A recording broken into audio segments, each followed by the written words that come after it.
Today we're going to work on a whole new concept, and that is the concept of electric flux.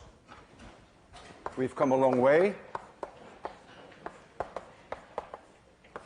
We started out with Coulomb's law, we got electric field lines, and now we have electric flux.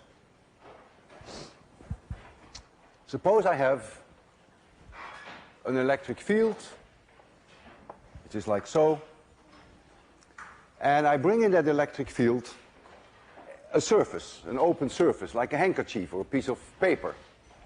And so here it is, something like that.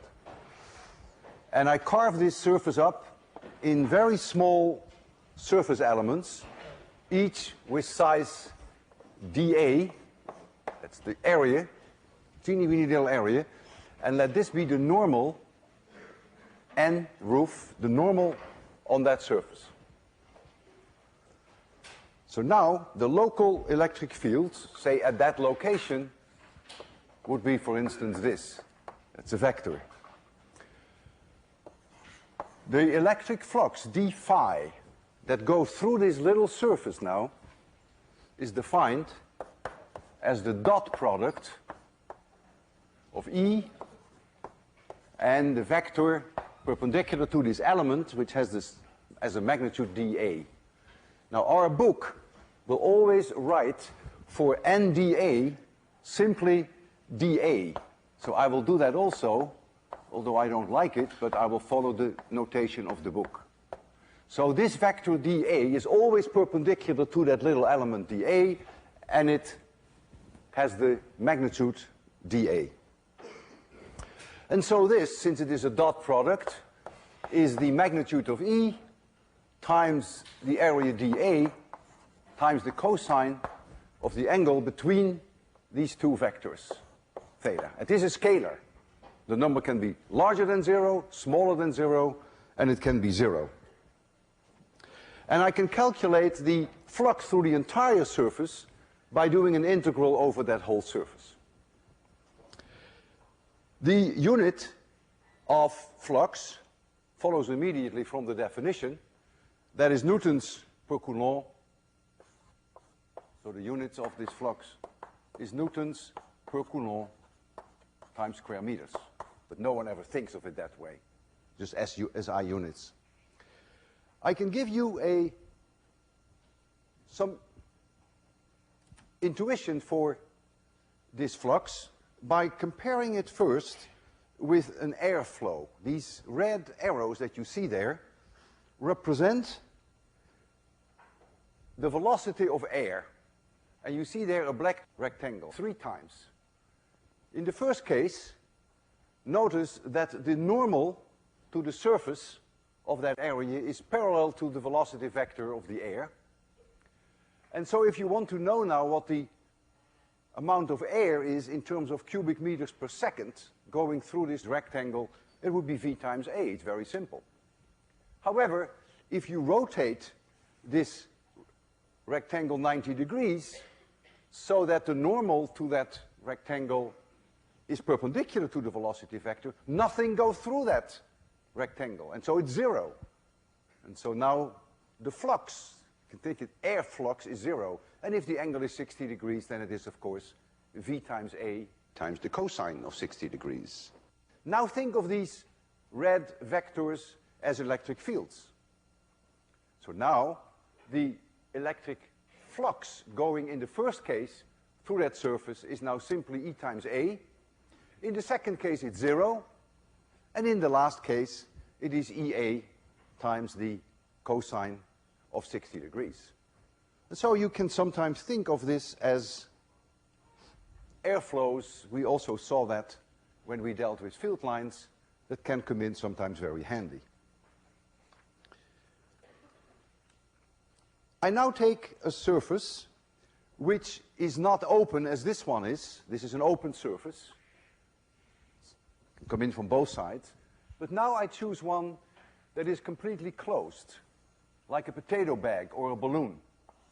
I'll put this line in here to give you a feeling that this is a completely closed surface. So you can only get inside if you would penetrate that surface from the outside. And so now I can put up here and here these normals, dA,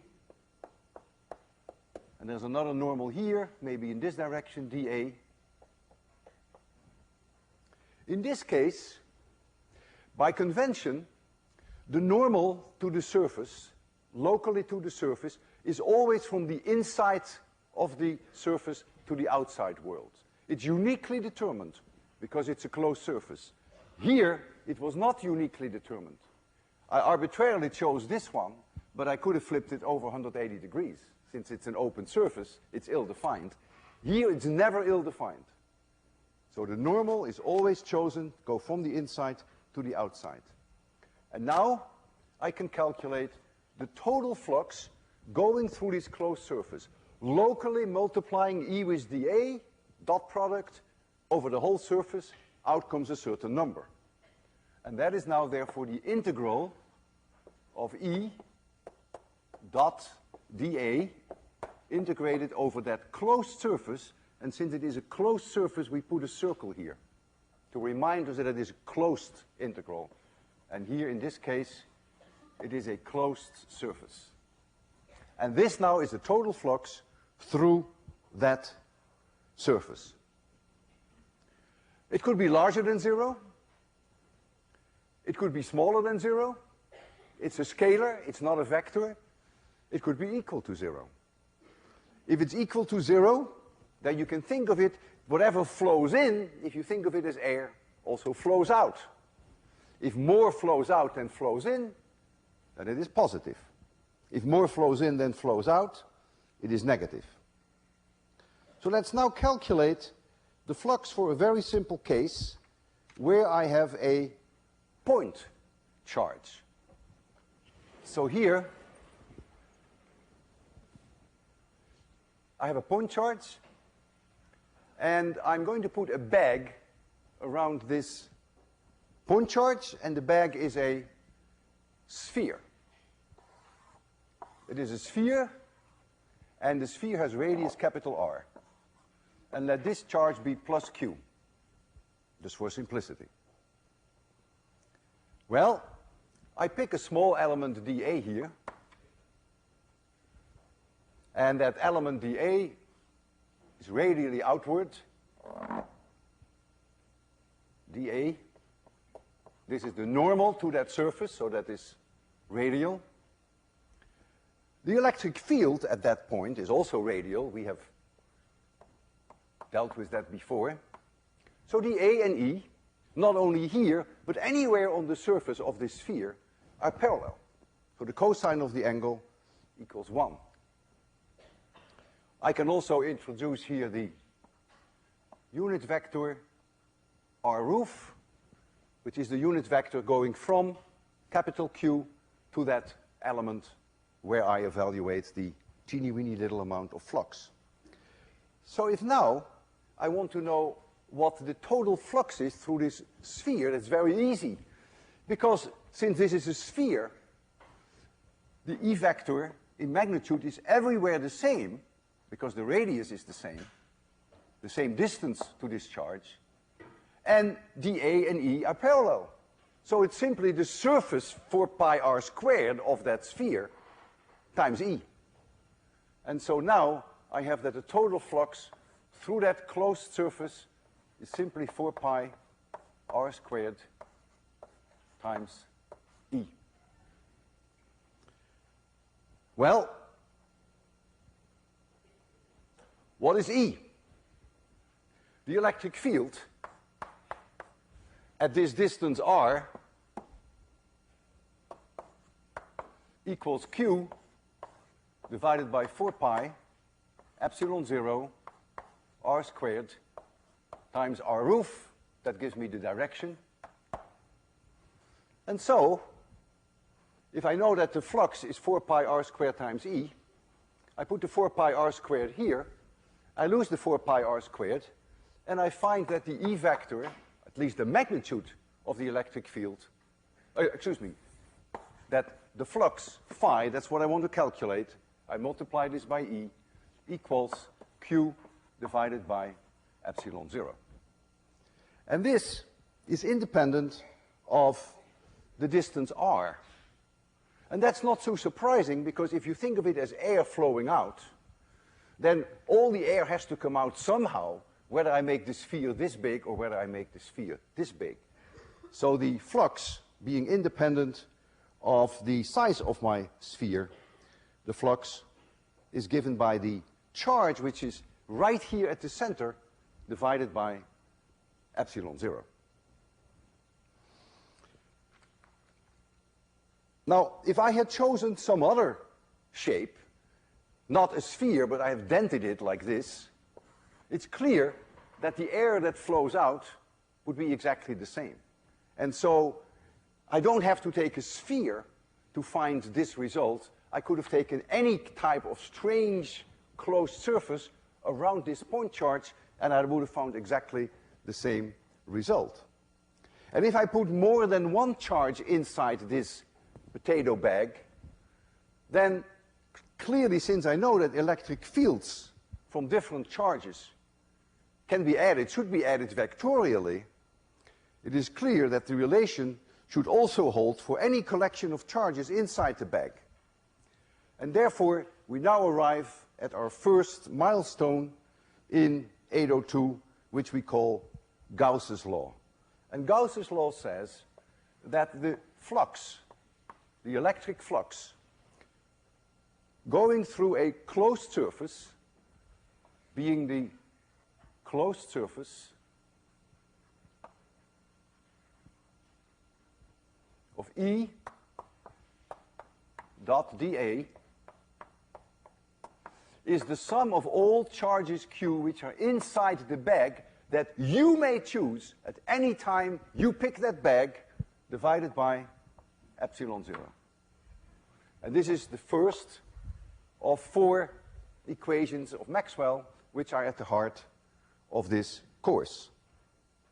So the electric flux through any closed surface is always the charge inside that closed surface divided by epsilon 0. And if that flux happens to be 0, it means there is no net charge inside the bag. There could be positive, there could be negative charges, but the net is 0. Gauss's law always holds, no matter how weird the charge distribution inside the bag, no matter how weird the shape of this bag, it always holds. But Gauss' law won't help you very much if you don't have a situation whereby the charges are distributed in a very symmetric way.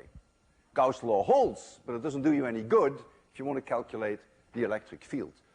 In order to calculate successfully the electric field, you do need forms of symmetry, and there are 3 forms of symmetry that we will deal with in 802. One is, of course, spherical symmetry. Another one is cylindrical symmetry. And a third one is flat planes with uniformly charged distributions. Then we also have situations of symmetry. And so now I would like to, as a first example, use an application of Gauss's law, and I will start with a situation of spherical symmetry. And I use a thin shell, a hollow sphere, which is thin. And so this radius is r. And I put charge Q on here, but it is uniformly distributed. That's crucial. If it's not uniformly distributed, I have no symmetry, I can't do the problem. So it's uniformly distributed. We will learn later in the course that it's very easy to do this, because any conductor of this shape, if you bring charge on it, will automatically distribute itself uniformly. So we have the charge plus Q on there, uniformly distributed, that's a must. And I would like to know now, what is the electric field here at a distance r from the center, and what is the electric field here at a distance r from the center. In other words, I want to know what is the electric field everywhere in space, just due to this charged, uniformly charged sphere. And with Gauss' law, it just goes like that. You now have to choose your Gauss surface. And if you don't choose it in a clever way, you get nowhere. In a case like this, I would think it is rather obvious that the Gauss surface that you would choose are themselves spheres, concentric spheres. If you want to know what the electric field is at this point, you choose a sphere with this radius r going through that point. And if you want to know what it here is, you choose a sphere going through that point. All the way enclosed. It's a concentric sphere. And now, you have to use symmetry arguments. And the symmetry arguments are the following. Since this is spherically symmetric, this problem, if you're here, whatever the electric field is here in magnitude must be the same as it is there, and it must be the same as it is there, because of the symmetry of the problem. It couldn't be any larger here than it could be here. That's obvious. That's a symmetry argument, because the charge here is uniformly distributed. That's symmetry argument number one. Now comes another symmetry argument, and that is the electric field, if there is an electric field, must be either radially pointing outwards or radially pointing inwards. So either it has to be like this, or it has to be like this, and here the same, either like this or like this, because we already know if this is a positive charge, that it's going to be pointing outwards. It cannot go like this or like this, because nature could not decide in this spherically symmetric problem to go like this or like this. It can only go radially. That's the second symmetry argument. So now, if we go to this sphere now, and we know that E is radially outwards, apart from a plus or a minus sign, apart from the fact that the angle between dA and E could either be 0 degrees or 180 degrees, we know now that the surface area of that sphere, which is 4 pi r squared, times the magnitude of the E vector right here, I can do that now because dA and E are either parallel or anti-parallel. That must be equal to Q inside divided by epsilon 0. There is no Q inside, so E must be 0. That's an amazing result. You say, well, there's no charge inside. Still an amazing result, because it means that anywhere inside here, no matter what radius you choose, the electric field equals exactly 0. And it means there is some crazy conspiracy of all these charges that are uniformly distributed here, which each individually contribute to the electric field inside through Coulomb's law, that all those together, through a conspiracy, make the E field everywhere inside 0. It's a non-trivial result. All right, so now we know that the E field inside is 0. So this is for R smaller than R. Let's now go R larger than R. Everything I told you holds for the sphere, which is outside this hollow sphere. Everything holds. The E field here must be the same everywhere on the surface. The A and E are either parallel or anti-parallel. So I can write down again that 4 pi r squared, which is the surface area, times the electric field vector, must be the Q inside divided by epsilon 0. But this Q is that Q. It's not 0. There is charge inside. And so now I know that the electric field E, in terms of its magnitude, is Q divided by 4 pi r squared epsilon 0. And we know the direction. If it is positive, of course, it is radially outwards. And if this is negative, it's radially inwards. And this is a non-trivial result. We have seen this before. If I had put all the charge right here at the middle, at the center, we would have gotten exactly the same answer. We've seen that before.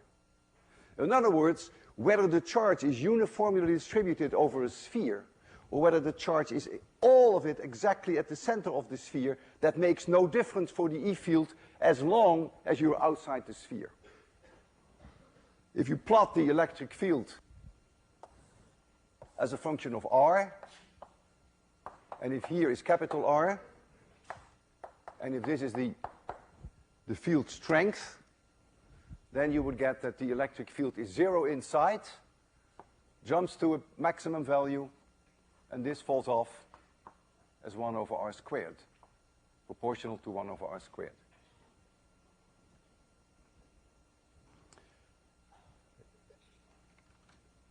If I go back to the situation that the electric field inside is 0, you may say, isn't that a little bit of a cheat? Because, yeah, there is no charge inside, but have you really used the charge outside? And if you have used it, how did you use it? Well, I have used it. I use it through my symmetry arguments. The symmetry arguments take into account that the charge is uniformly distributed. If the charge on the sphere had not been uniformly distributed, I could not have used the symmetry argument, and therefore the electric field inside would in fact not have been 0. If there is more charge on the sphere here than there is there, the field inside the sphere is not 0. So I have used all that charge by using my symmetry argument.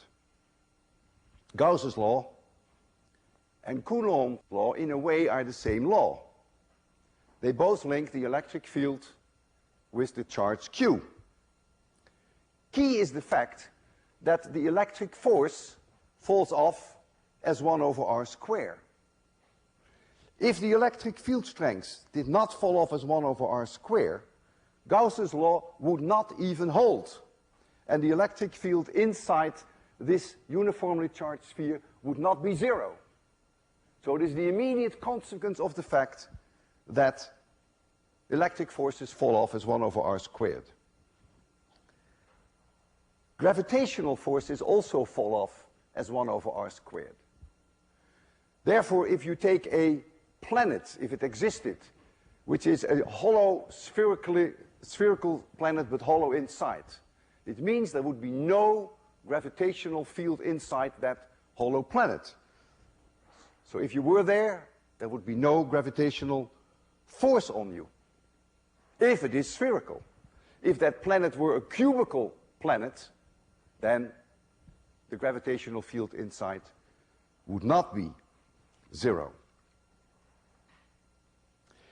You say, well, big deal, with 801, we always take a planet, and then as far as we're outside the planet, we put all the mass and we consider it as a point.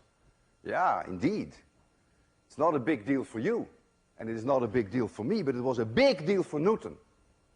He intuitively sensed that it was correct, that if you have a planet of uniform mass distribution, that you can consider it as a point mass, as long as you're outside the planet. But it took him 20 years to prove it, and he finally published his results. It would take us now 30 seconds. He didn't have access to Gauss' law. It came about 100 years later. But the net result is that you see here in front of you that if you have uniformly charged distribution, and you can draw the parallel with gravity, that you get the same electric field outside that you would have gotten if all the charge is at one location, at the center. This is spherical symmetry number 1. That's the easiest symmetry that we have in 802. Now I will present you with a second form of symmetry, which is a flat horizontal plane. And I want you to work out most of it, but I'll help you a little bit to set it up. Suppose we have a plane which is very, very large. Think of it for now as infinitely large. It doesn't exist, of course, infinitely large. And I put on this plane charge. And I put a certain amount of charge density, which I call sigma. Sigma is an amount of charge Q per area A. So it is a certain number of coulombs per square meter. And it's uniformly distributed, so the whole plane everywhere has the same number of coulombs per square meter, or microcoulombs, or nanocoulombs, whatever you prefer. And this is a plane which is huge, and you are being asked, what is the electric field anywhere in space? Just like we ask, what is the electric field anywhere inside the sphere and anywhere outside the sphere? Now I want to know what it is anywhere in the vicinity of this plane. if now you pick a clever Gauss surface, the answer pops out very quickly. If you would choose a sphere as a Gauss surface, you're dead in the waters. You get nowhere because there's no spherical symmetry. I will define for you that Gauss surface, but I want you to work out at home how you get the electric field. Suppose I want to know what the electric field is at a distance d above the plane. What I do now is I choose this as my Gauss surface. Watch me closely. This is the intersection with the plane.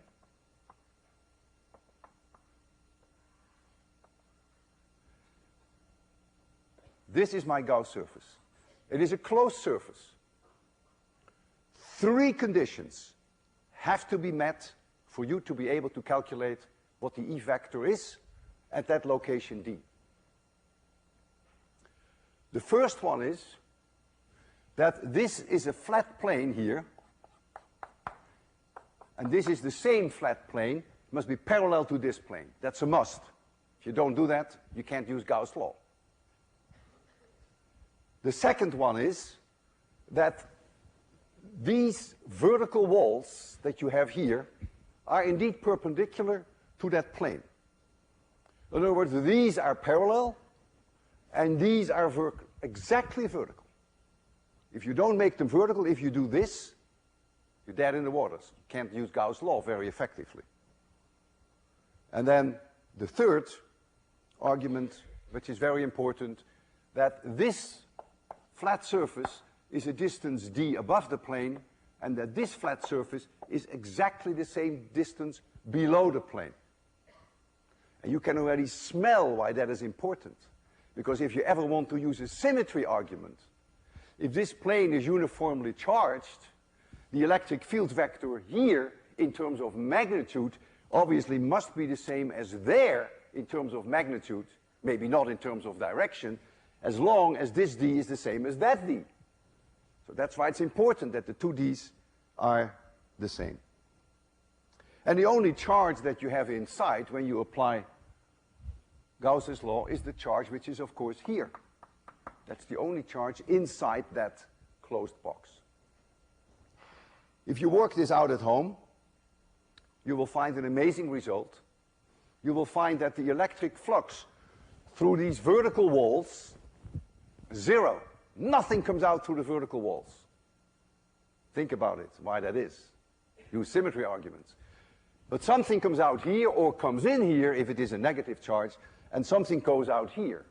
And so you only have 2 contributions from those 2 end plates.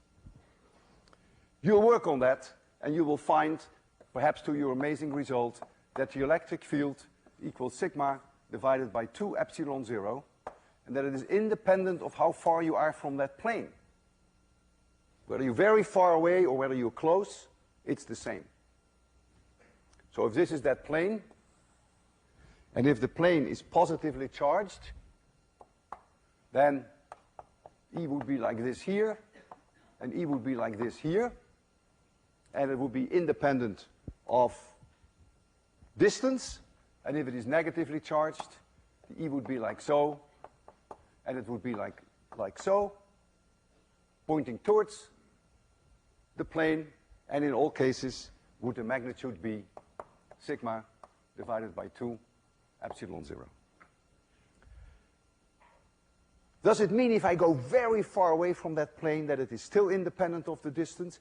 Yeah, if that plane is infinitely large. But if the plane is only as large as the lecture hall here, then clearly it would hold very accurately as long as I stay relatively close to the plane. In other words, if my distance to the plane is small compared to the linear size of the plane. But if I go miles away, well, of course, then that plane is charged, looks like a point charge. If I'm 5 miles away from 26100, if the plane is only as large as this lecture hall, then it looks like a point charge, and obviously the electric field will then fall off as 1 over r squared. So when I say the E field doesn't change with distance, it means, of course, that you have to be relatively close to the surface, relative to the linear size of that surface. So you are going to prove this, and I'm going to use this now to calculate for you a much more complicated configuration of two charged planes. But I use that result. That's very important. And suppose I have here a plate, very large. Nothing is infinitely large, of course. And it has a surface charge density plus sigma. And I have here a plate which has surface charge density minus sigma. And the separation between these two plates happens to be d. And the question now is, what is the electric field anywhere in space? Here, here, and here. And we'll think of them as being infinitely large, each plate. And I now use the superposition principle. I say to myself, aha, this plate alone, forget this one, this plate alone would give me an E vector, oh, stick to my colors, give me an E vector like so, and that is sigma divided by 2 epsilon 0. This one is also pointing away from this, sigma divided by 2 epsilon 0, and here it's also sigma divided by 2 epsilon 0, because it's independent of the distance to this plate. What is the negative charge doing? Well, the negative charge has E vectors pointing towards it. So here I have an E vector, which is sigma divided by 2 epsilon 0. Here I have one that is sigma divided by 2 epsilon 0. And I have one that is pointing towards the plate, which is sigma divided by 2 epsilon 0. I use the superposition principle. I can add electric vectors. And when I do that, I find that these two cancel each other out. So the electric field here is 0. The electric field here is sigma divided by epsilon 0. The two support each other. They are both in the same direction. And the electric field here is again 0. And that is an amazing result. Of course, it's only accurate if these plates are extraordinarily large. And so if I have to draw the field lines in a situation like this, then the field lines would be like so, if the upper plate is positive, and the field in here would be the same everywhere, would be outside 0 and outside 0 here. Now, clearly, this cannot be true if you get into this area here where you are near the end of these plates. That is not possible.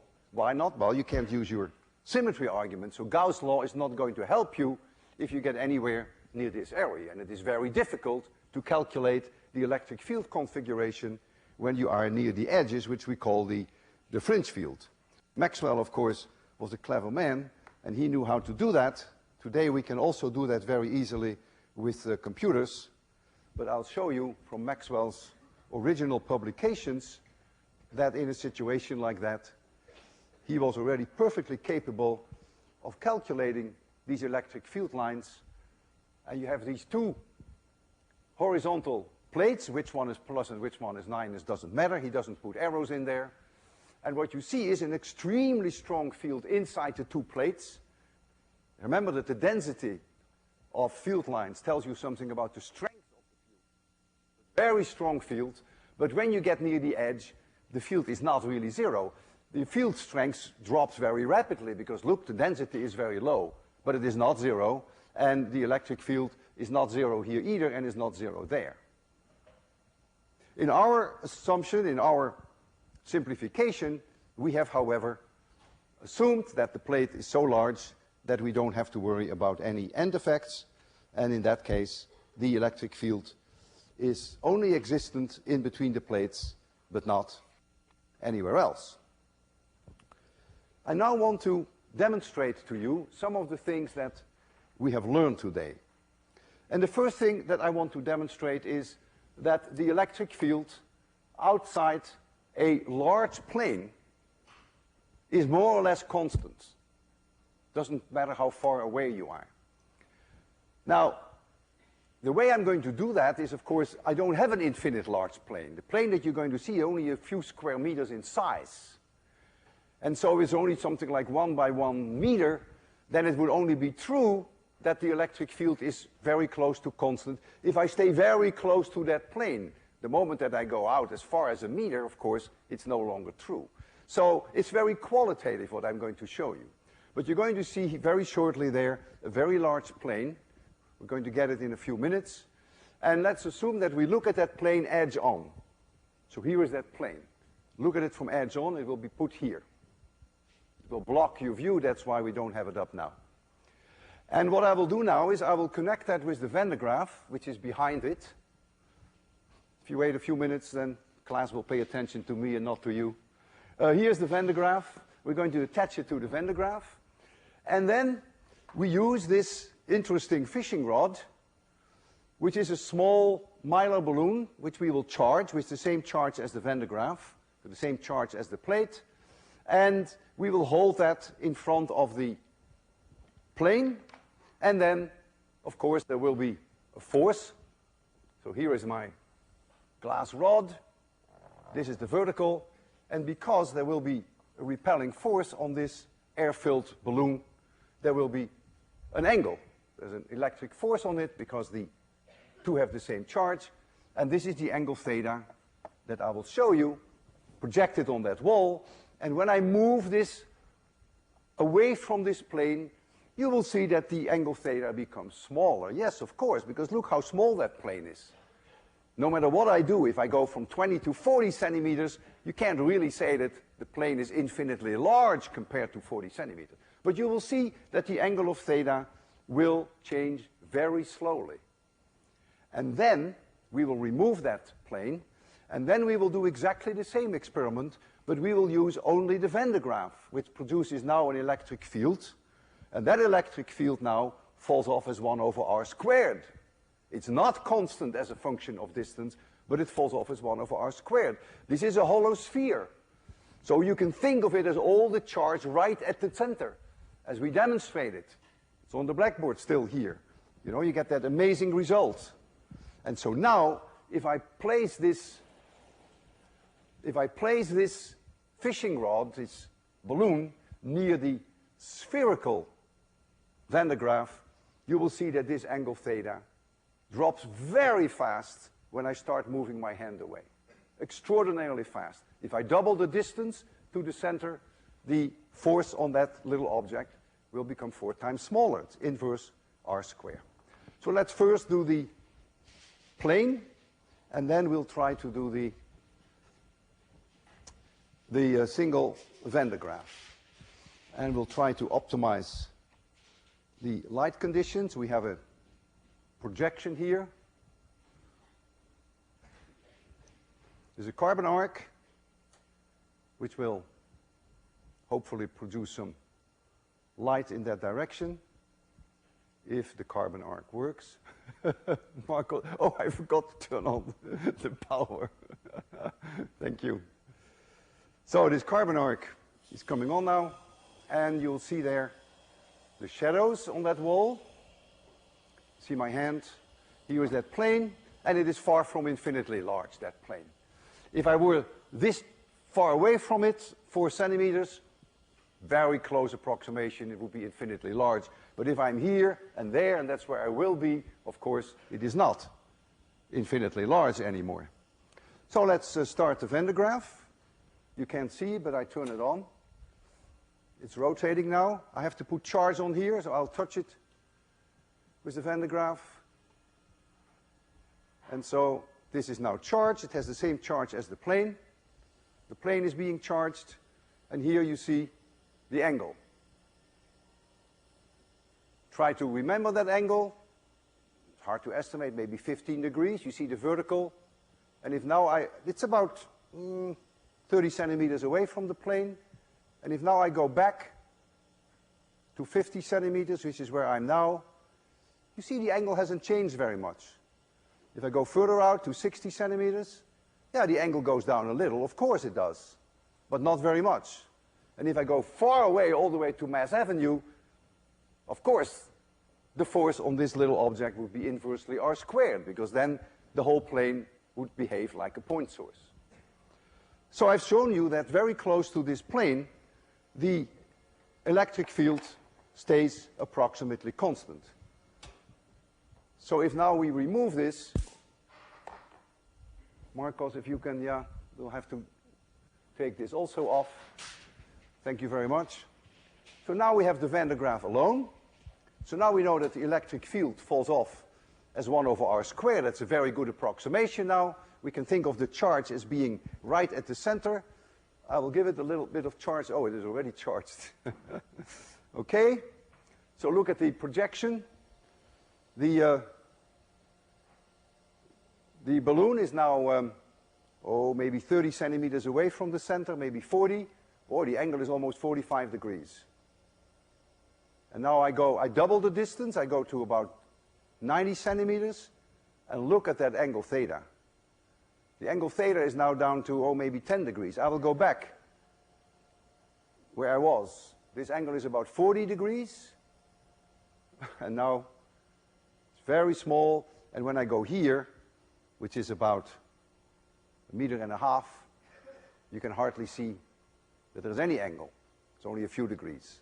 And so I've shown you only qualitatively that the electric field falls off very rapidly in the vicinity of a hollow, uniformly charged sphere, and that it doesn't fall off very fast if you are in the near vicinity of a plane. The second thing I want to show you has to do with the fact that the electric field inside a uniformly charged sphere is 0. Here I have a sphere which is not entirely closed. I can't make it closed because I want to demonstrate to you that there is no electric field inside when I charge it uniformly. And since I have to get inside, I need an opening. There's nothing I can do about it. Since there is an opening, the electric field is not exactly 0 inside. It's only true if this is a complete closed surface and if the charge is uniformly distributed. But it's a good approximation. The opening is quite small. And what I'm going to do is I'm going to charge this sphere. I'm putting charge outside. I use a device that we have not used before, but that's not so important. But here is now that hollow sphere. I'm going to put charge on there. Let's suppose it is positive charge. So this will be positively charged.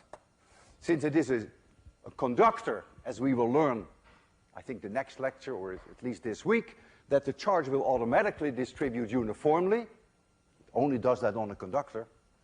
And now, to demonstrate to you that there is an electric field here, I will use induction. I have 2 ping pong balls painted with conducting paint. They touch each other. Under influence of this electric field, this one will become negative and this one will become positive. We've discussed that last time. You create a dipole. Not important that it is a dipole. I separate the two. I have negative charge here and positive charge there. I will touch any one of these 2 balls, it doesn't matter which one, with the electroscope, and you will see that there is charge there. So I have demonstrated then that there is an electric field outside that sphere. Now I will do exactly the same demonstration, but now I put these 2 conducting balls inside. So here they are. I touch them. You just have to trust me that I really will touch them. And then I will take them out. And if I didn't make a mistake, if I didn't touch the rim by accident, then I will show you that there is no electric field inside. It means there is no induction. So these balls did not pick up charge. I show you with the electroscope that indeed there is no charge on it. So that is the way I want to do this. So there's the electroscope. Here's the sphere. And the way I'm going to charge it has a nice name. It's called electrophorus. Hard to pronounce. I first rub a glass plate with cat fur. Then I take a metal plate, I put on top, and I touch it with my finger. And now I transfer charge. And you think about it, why that is. I put it on here again, touch it again with my finger. I'm again charging it. Put it on top, touch it again with my finger. I want a little bit more charge, so I'm rubbing this again. Put this on top, touch it with my finger. Every time I do that, I feel a little shock. Put it on there. Touch it with my finger. Okay, let's hope that's enough. So now comes demonstration number 1. These two spheres, conducting, completely discharged, I bring them close to this sphere. There they are. I separate them. So now they must have picked up charge. Shall I use this one or this one to touch the electroscope? The same to me. My right hand or my left hand? Who wants right? Who wants left? The right ones have it. And there's the charge. So I've shown you that there is an electric field there. Through induction, I've created charge on here. Now I'll do the same inside. It's always tricky, because if I hit the rim, then it's not zero. This one has to go in first, because the opening is too small. Then the second one has to come in. Now I have to touch them. And I really do. I wouldn't cheat on you. Not this time. They are now in contact with each other. And now I take one out. And I take the other out. Which one shall I touch it? There shouldn't be any charge on either one of them. We had left before or we had right before? Well, let's do this one. This one? Who is for left? Who is for right? The lefts have it. Oh! What happened? I must have touched the side. There's no way around it. I'll make sure that there's enough charge on it. I'll charge it once more.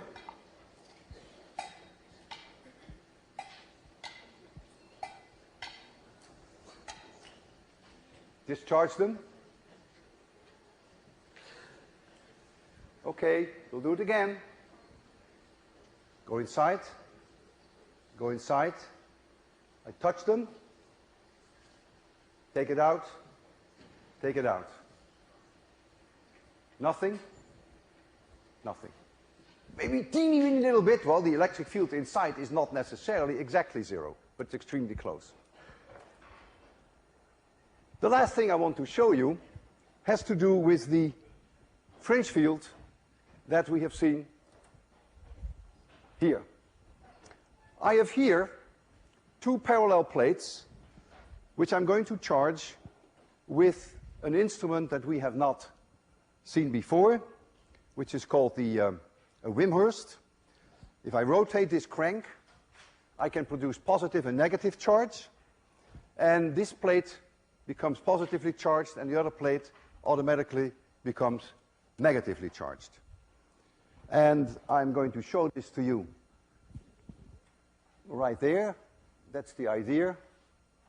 Yeah, we'll make it. So there you see these two plates, and you see a ping pong ball.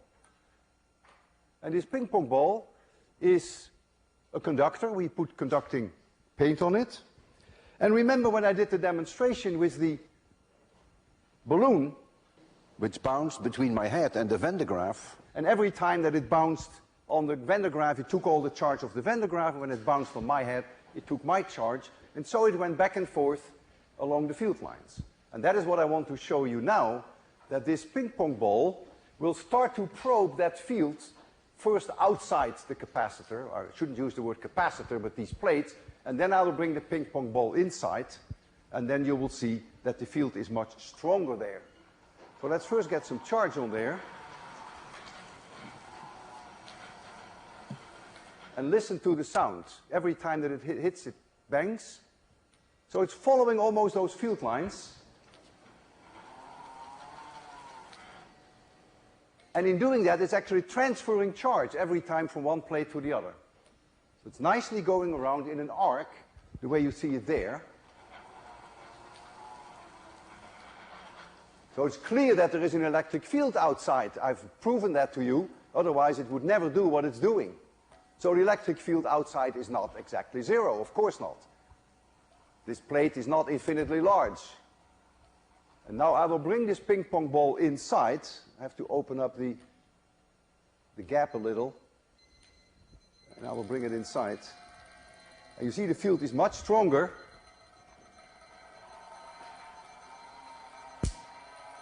Now it's going back and forth between those very high density field lines, very strong electric field, going back and forth. Each time that it hits the plate, it changes polarity. And this is not too different from the experiment I did with the balloon when I bounced it back from the Van de Graaff to my head and back to the Van de Graaff. Okay, start working on that assignment. It's not an easy assignment this week. See you Wednesday.